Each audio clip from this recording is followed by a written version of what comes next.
Welcome back to Machine Learning Guide. I'm your host, Tyler Ranelli. MLG teaches the fundamentals of machine learning and artificial intelligence. It covers intuition, models, math, languages, frameworks, and more. Where your other machine learning resources provide the trees, I provide the forest. Visual is the best primary learning modality, but audio is a great supplement during exercise, commute, and chores. Consider MLG your syllabus with highly curated resources for each episode's details at ocdevel.com/MLG. I'm also starting a new podcast which could use your support. It's called Lefner's Life Hacks and teaches productivity-focused tips and tricks, some which could prove beneficial in your machine learning education journey. Find that at ocdevel.com/LLH. You're listening to Machine Learning Applied. In this episode, we're going to talk about practical clustering tools. Per the usual difference between Machine Learning Guide and Machine Learning Applied, I won't be talking about any theory about clustering or how these clustering algorithms work. I'm just going to be talking about some of the scikit-learn packages and some of the tips and tricks that I've found useful in actually applying clustering techniques in Nothi. And hopefully in a future Machine Learning Guide episode, I'll talk about the theory behind some of these tools and clustering in general, etc. Now, the first tool I'm going to talk about is scikit-learn k-means. Everyone knows k-means. K-means is just the most popular clustering algorithm ever. Just ever. Everyone uses it. 99% of the time if they're clustering, they're using k-means. And in fact, I just recommend trying k-means first. If you need to cluster your vectors, try k-means. If it works, great. If not, then you'll move on to basically the other tools we'll talk about in this episode.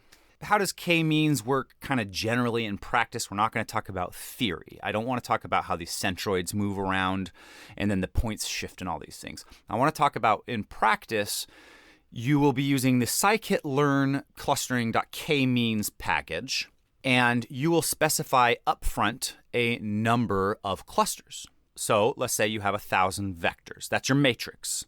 1,000 by 10. 10 being the number of dimensions per vector in your matrix. Well, you would need to know in advance how many clusters you're going to be clustering your matrix into. And then what will happen is you'll say k-means parentheses n underscore clusters equals number of clusters. And in the case of 1,000 vectors, maybe let's say 10 clusters. That sounds pretty good. End parentheses. There are other hyperparameters in the k-means package that I won't be discussing. And then you'll say dot fit or dot fit predict your parentheses, your matrix, and it will return to you the labels, the cluster assignment, which cluster each row got assigned to. So if you have 1,000 rows, you will get a list of 1,000 numbers between 1 and 10. Now, I mentioned in a recent Machine Learning Guide episode that Euclidean distance does not perform well in high dimensions. And k-means is effectively using the Euclidean distance metric under the hood in order to move its points around, in order to find those centroids. In Nothi, the journal entry embeddings, using the sentence transformers embedding tool, are 768 dimension vectors. That is too high for k-means to work effectively. It is too high. As far as I understand it from poking around online, when we say too high of dimensions for k-means to cluster effectively, for Euclidean distances to work well, we're talking like 100 dimensions is like pushing things. And we really want something like 10 to 50 dimensions. That's really our sweet spot. So 768 dimension vectors is just right out. It's way too high for k-means to work fantastically. Now, I have used k-means in Nothi in practice, and it's worked okay. It's not terrible. And in fact, if you go to nothiai.com now, sign up, create a few journal entries, and then go to the Insights page where you can generate themes of your entries, of your journal entries. Themes in Nothi are clusters. They're clusters. They are clusters of your journal entries. In other words, if I talk about relationships a lot and I talk about politics a lot, what may start out as 1,000 journal entries becomes 2 clusters in the themes section of Nothi. It will show you the keywords, the common keywords that appear in cluster 1. In this case, it would be politics, Trump elections, blah, blah, blah, as well as a summary of the core of that theme using the Hugging Face Transformers summarization pipeline. And then theme 2, aka cluster 2, because we are using clustering, that's all themes are just the clustering feature in practice. Theme 2 might have the words relationship and marriage and all these things, and then a summarization of those entries. You can, on the website, click the advanced gear icon and select k-means to be your clustering algorithm behind the scene. It uses agglomerative clustering, which I'll talk about in a bit. And you can see the result. I have found that k-means for this purpose, for natural language processing, embedded documents, now it's 768 dimension vector, very high dimension vector, clustering those does not work fantastically with k-means. It works okay. It's not terrible, but I have personally found that agglomerative clustering works better, and we'll talk about that in a bit. But before we talk about that, k-means is the most popular clustering algorithm on the planet, so let's dwell here a little bit more. There are other implementations of k-means. You don't have to use the scikit-learn package. A very popular other implementation of k-means is the Faiss, F-A-I-S-S. It's a Facebook machine learning package, and it has its own implementation of k-means, which is actually faster. It's more performant, and it actually is more accurate, evidently, after you train it on very large data. So the scikit-learn k-means package works effectively for low to medium data. I'm talking about numbers of rows, not dimensions. And the Faiss k-means implementation by Facebook works better for large data, number of rows, both computationally performance-wise and accuracy performance-wise. And what this package Faiss does, I will talk about this concept in another episode because it is highly related to Nothi. I'm not actually using Faiss or any of these related packages, but I will eventually. And I think it will be of interest to you listeners. Faiss, they call this approximate nearest neighbor search algorithms or packages. And there's a handful out there. One is Faiss. One is Annoy, A-N-N-O-Y. Yeah, exactly, Annoy. And another one is HNSWlib. And you'll find, if you want to dig into these now, because I won't be talking too much about them currently. If you want to find out a little bit more about these, actually go to the UKP-Lab Sentence Transformers package, which is the tool I use in Nothi for embedding your documents. And in the examples directory, there's code that uses these packages and discusses what they do and why you would use them. So if you want to get a quick start and dive into these things, I recommend going to the UKP-Lab Sentence Transformers examples directory and doing a little bit poking around. But in essence, what these packages do, these approximate nearest neighbors algorithms, is they're used for semantic search, for looking things up.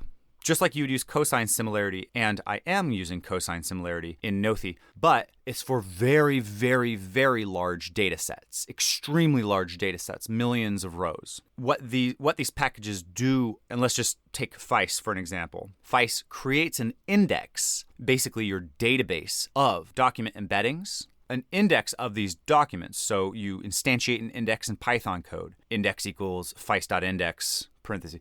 And then you feed in all of your document embeddings. These are all 768 dimension vectors into the index. And the index creates a database. It's basically effectively like a Postgres database or a MySQL database. It's a database of vectors that can be swapped in and out of disk and memory very computationally effectively, and which indexes the location in vector space of these documents to each other, where you get to specify what is that distance metric by which these are compared to each other for lookup on the index. So if you're using document embeddings, you care about cosine similarity, as we discussed in the distance metrics episode. Document embeddings care about cosine similarity to each other, so you specify in the Faiss index here are my documents, a million of them, and the similarity metric I want is cosine similarity. Now you have an index that is used for extremely efficient lookup and search. And the next time you have a document, so for example, if I have a million books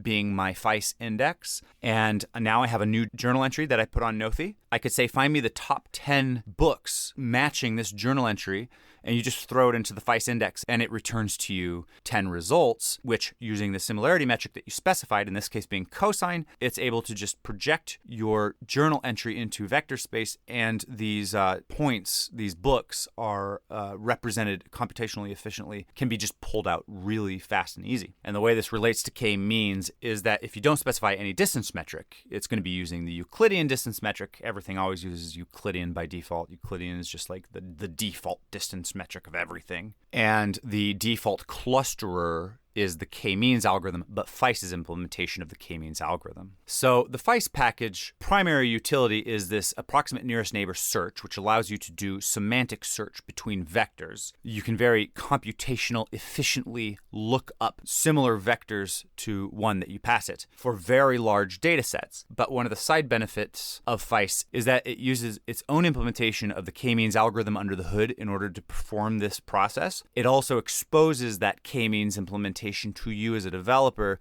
which you can then use for your own just normal clustering application for very large data sets. So that's k-means, the scikit-learn package for small to medium data sets, the Faiss package for large data sets. And k-means sort of uses Euclidean distances as part of its algorithm under the hood. But like I said, Euclidean distance doesn't bode well in high dimensions, and indeed with document embeddings, as we're using in Nothi, we're dealing with high dimensions. So what do?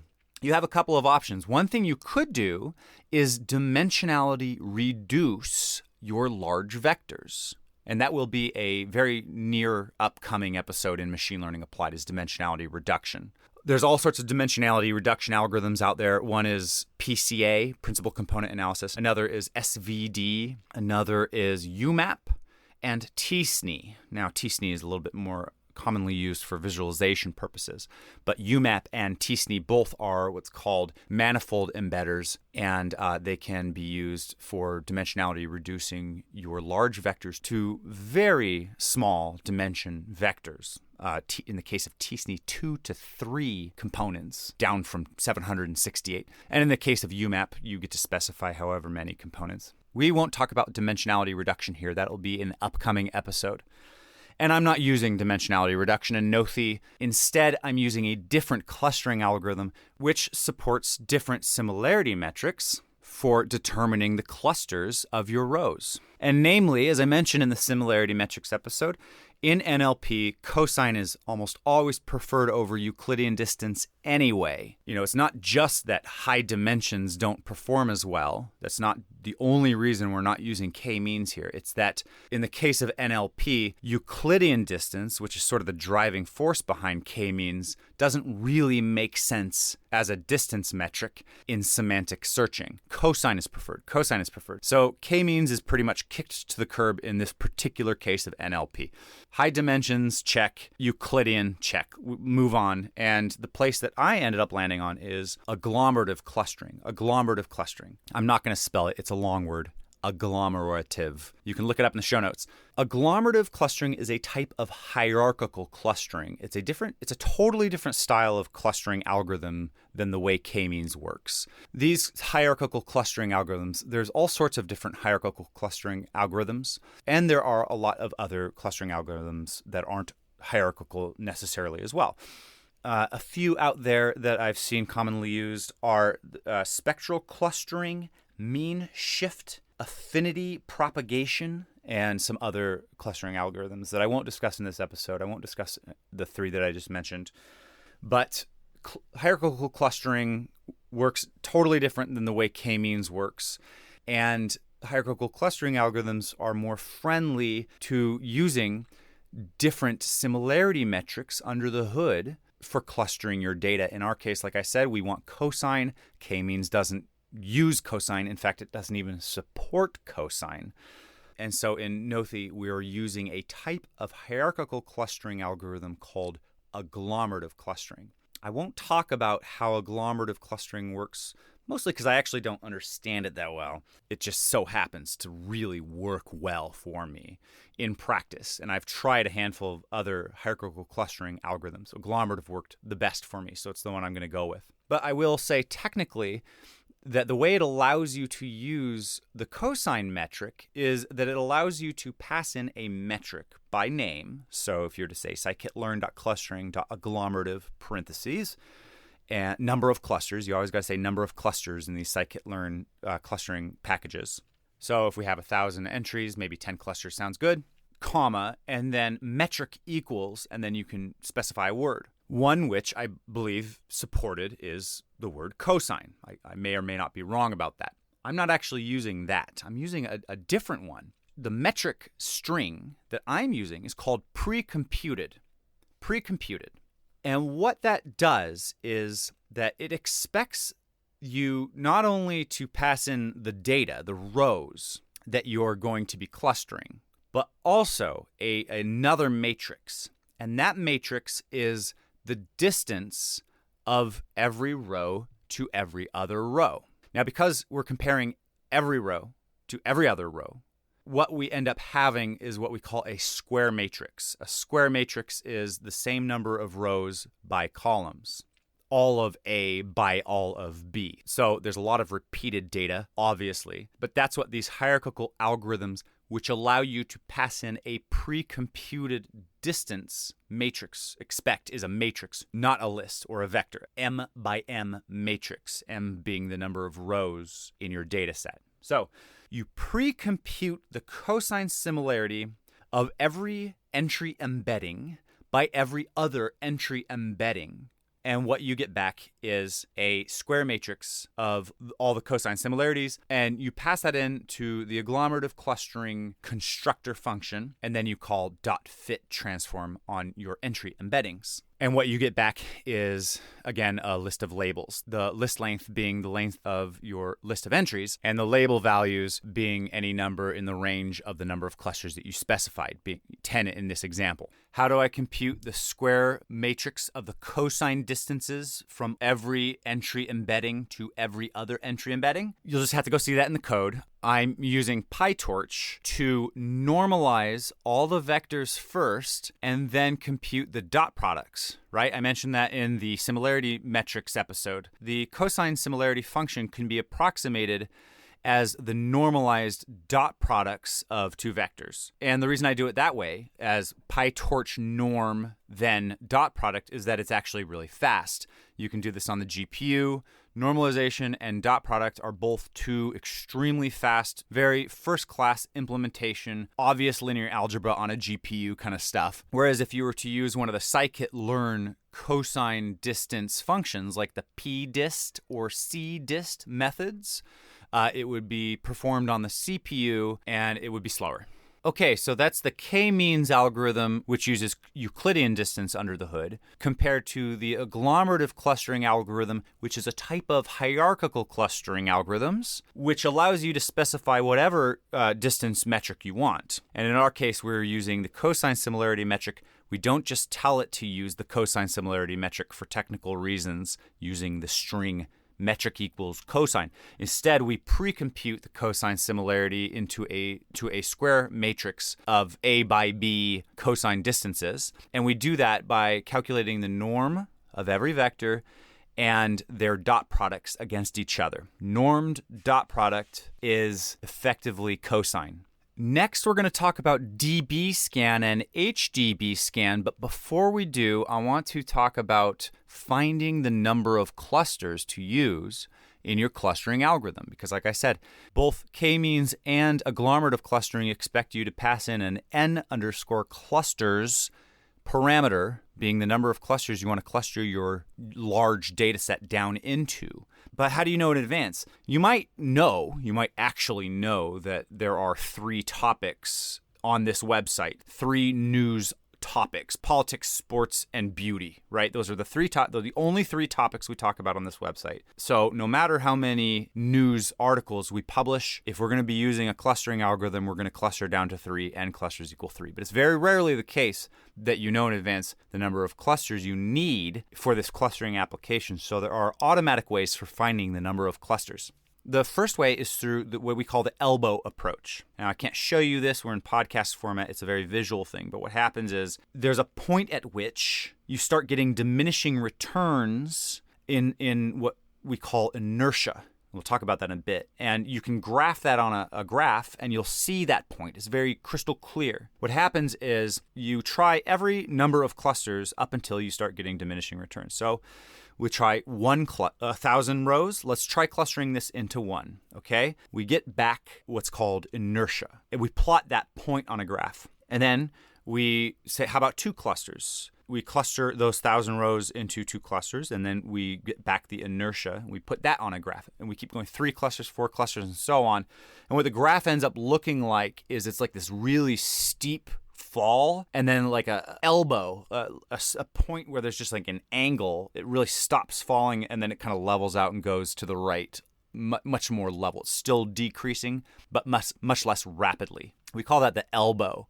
And that's the point at which you decide that's your optimal number of clusters. Now, you could do that by actually creating a graph. And most of these tutorials teach you that approach. Literally iterate through 1 to 40, or half the number of rows in your data set, and generate clusters for that number of clusters. Get the inertia back, point it on a graph, make the graph, look at the graph, eyeball the elbow, what seems to be a good elbow, and then manually you, the programmer, choose that to be your n clusters. I don't like that approach. I don't like the human sort of being in the mix here in that way. I believe in visualization of your data sets and distributions and making judgment calls on how to normalize your data and stuff like this. But I don't believe that the human should be in the mix in this particular way.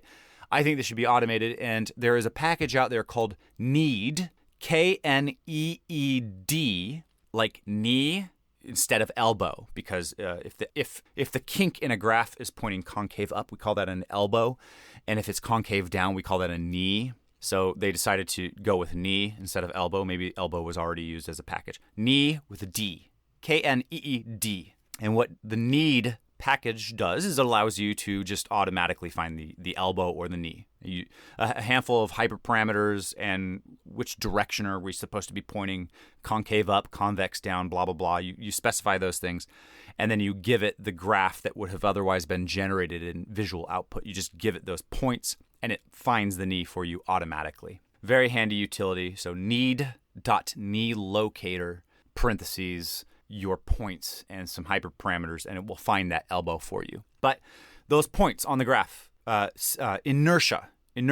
Let's discuss this a little bit. The inertia of the k-means model is the intra-cluster distance between clusters. It's the distance between clusters, between clouds of dots. Okay, so what you do is you instantiate the k-means model with a number of clusters that you specify, 2 for example, and then you fit transform it on your rows, and it remembers it's a variable now on the k-means model. It's a public variable you can access called inertia. It is the distance between the 2 clusters, the 2 clouds of dots. The mean squared distance between these 2 dots. What would those distances be? Euclidean distance, okay? Little trivia from our distance metrics episode. So it's the mean distance between clusters. You add a 3rd cluster, now it's distances between all 3 clusters from each other. So that's inertia, and it's stored on the instantiated k-means model, which is a variable in your Python code. You can just access it as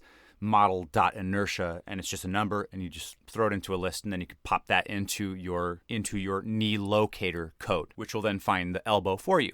But there's an alternative method of finding the optimal number of clusters that's not inertia. It's called the silhouette score. It takes into consideration both inter and intra cluster distances. So it takes into consideration the distance of points in a cluster to their cluster centroid and the distance from cluster to cluster. So it's a little bit more informed. It has a little bit more information packed into what it provides you back. And in addition, it does something extra, which is that the maximum silhouette score is the winner, is the optimal number of clusters to choose, which is better than using this knee locator approach, because finding the elbow of a graph can be a little bit fuzzy, and there are hyperparameters that you have to pass into this knee locator algorithm so that you find the right elbow given the types of graphs that you're getting back. In particular, there's this one hyperparameter called S, which is the sensitivity. How sensitive are you to these elbows? If you have too smooth of a graph, we need to up the sensitivity so that it's a little bit more hardcore. And if it's a very jagged graph, etc. So finding the elbow of a graph is usually not all very cut and dry. It can be subjective and it can be fuzzy, and it might elude automated techniques like the knee locator. Whereas the silhouette score has two benefits over using inertia for finding the optimal number of clusters for k-means or agglomerative clustering. The first benefit is that the information that is packed into this process, namely inter and intra-cluster distances, is more informative when it comes to deciding the optimal number of clusters. You have more information to help you make a decision on the optimal number of clusters. And the second benefit is that you can simply select the silhouette score that is maximum, as that represents your optimal number of clusters. And there's no complicated, fuzzy knee locator logic you have to do to find the elbow. So 9 times out of 10, you see people prefer to use the silhouette score. And there's a scikit-learn silhouette score function that just makes this whole process super easy for you. And there's one third huge benefit, is that it allows you to pass in a pre-computed square matrix of distances. So you can use the silhouette score with cosine distances for deciding the number of optimal clusters in agglomerative clustering. So let's take a little step back. K-means model uses Euclidean distance under the hood. That has problems in high dimension. It has problems because you can't use cosine. So in NLP applications, k-means isn't the best algorithm to use here. In most other applications, k-mean is the default, and it is a great clustering algorithm to use. But specifically in this case, document embeddings and cosine similarities, high dimension, and we prefer cosine over Euclidean. So, can't really use k-means, and it is the k-means model that generates this inertia score when you run the model on some number of clusters. So we don't even have the inertia score. We can't even use the inertia score. It's not available to us. We're using the agglomerative clustering algorithm, which does not come with an inertia score. So, what do? We run the agglomerative clusterer for every number of clusters from some minimum to a maximum. And then we actually compute the silhouette score for the same square matrix of cosine distances between documents that we used as the data to train the agglomerative clustering algorithm on. We use that as the input for the pre-computed distances for the silhouette score. So the silhouette score method takes the labels that are output from the clusterer and the distances themselves, being, in this case, the pre-computed matrix of cosine similarities. So the silhouette score is fantastic. It's phenomenal. It is preferred in most cases, from what I understand, for finding the optimal number of clusters, either for k-means or for agglomerative clustering, hierarchical clustering, whatever have you. And so for most applications, what I recommend is you go k-means and you go silhouette score. And take the max silhouette score, that's your number of clusters. That's how you find the optimal number of clusters. K-means from scikit-learn if your data is small to medium. K-means from Faiss if your data is large. And you will use the silhouette score to find the optimal number of clusters for your k-means. That's most applications, but we're not talking about most applications here. We're talking about natural language processing. So in our case, we are using the agglomerative clustering algorithm, which works well with pre-computed square distance matrices, whatever that may be. In our case, it's cosine. And then you can use the silhouette score on the agglomerative clustering output in combination with the pre-computed cosine matrix. So k-means and agglomerative. Of course, there's so many algorithms out there, and there are different popular ones used by different circles. But in my opinion, I like those two clustering algorithms the best. And finally now, we'll talk about DBSCAN and HDBSCAN. DBSCAN is another type of hierarchical clustering algorithm, similar to agglomerative clustering being a type of hierarchical clustering algorithm. So DBSCAN is another hierarchical clusterer. And in fact, it seems to be, and this is just my observation, a lot more popular on the internet, just used a lot more commonly in various applications. Even it seems to be the case that a lot of the community is moving away from k-means and towards DBSCAN. It seems that whatever DBSCAN has as part of its special sauce under the hood offers a lot of versatility that lends itself to multiple applications and sort of auto-learns some aspects as part of the process. One aspect being the number of clusters. So, big benefit, if you use DBSCAN, you don't need to specify the number of clusters. It learns it. It finds the optimal number of clusters for you on its own. That is enormous. That's a huge reason to choose DBSCAN over either agglomerative clustering or k-means. Now, DBSCAN is an algorithm. It's a concept, and there's a scikit-learn implementation called scikit-learn.clustering.dbscan, probably. Well, there's a more popular implementation out there called HDBSCAN, and it's just a non-scikit-learn implementation. And it's just more popular, it's more powerful, it has a lot of bells and whistles, it does a lot more for you out of the box. A lot of great documentation, a huge community behind it. So if you're going to use DBSCAN, I recommend using the HDBSCAN package instead. That is not part of the scikit-learn package. And yeah, so like I said, one of the big benefits of DBSCAN or HDBSCAN is that it automatically learns the number of clusters optimal for your clustering situation. And another big benefit is that it's sort of, there's a lot of automaticness to it. It sort of does some stuff under the hood that I don't understand. I haven't spent much time with it. That it lends itself generally to various specific use cases where you would specifically be using a specialized algorithm. So me, personally, in Nothi, I am specifically using agglomerative clustering because it specifically lends well to the pre-computed cosine similarity matrix being passed in and working off that. And I find it to work very well. Whereas the k-means algorithm would be used over here for some other stuff that's Euclidean and not language-ish. Well, HDBSCAN, from what I understand, one of its great strengths is that it's a little bit more general and multiply applicable. You can use it across the board under various circumstances, and it can handle multiple of these various circumstances very well. I would recommend exploring HDBSCAN and if you're doing clustering in your application and seeing how well it works for you. It's very popular and people swear by it. People love HDBSCAN. Me personally, I tried it in Nothi for the themes feature and for clustering your journal entries before running those through the semantic similarity search to books. It didn't work at all for me. I fiddled with it for hours and hours. It never found any clusters. It was always -1, which means it didn't find any. The only cluster it found was -1, which means it was an outlier.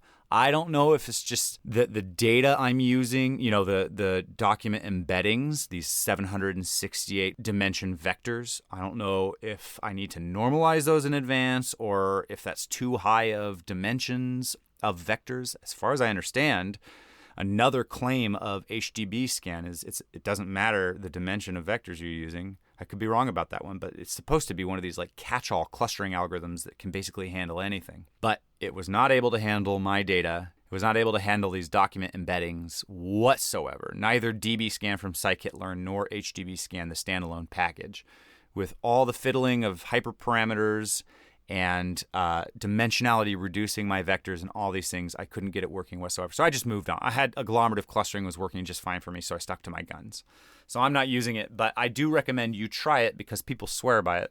So k-means is kind of the default. HDBSCAN is the catch-all, and agglomerative clustering is nice because it allows you to do cosine and any other pre-computed metric you might be using that is not Euclidean based. That's it for today. Next time we'll talk about Docker, actually, a little change in pace from the types of stuff we've been talking about lately. See you then.